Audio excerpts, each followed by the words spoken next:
Si Katawan, ang kaibigang masigla ni Teacher Christy.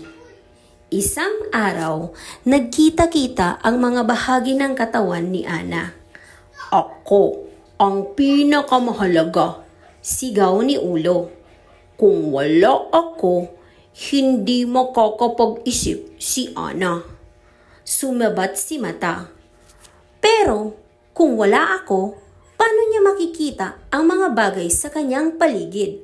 Kaya ako ang pinakamahalaga." Tumawa si Ilong. "Ha ha ha. At kung wala ako, paano siya hihinga? Ako ang pinakamahalaga." Sumingit si Bibig. "Pwede ba? Kung wala ako, hindi siya makakakain at makakapagsalita." Lumakad si Paa papalapit.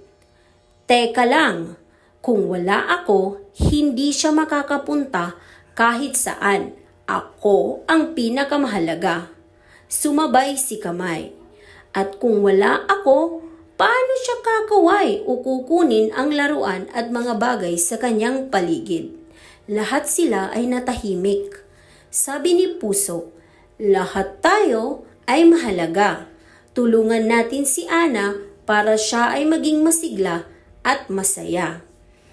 Mula noon, nagtulungan ang bawat bahagi ng katawan ni Ana. Sama-sama silang kumilos, naglaro at nag-aral.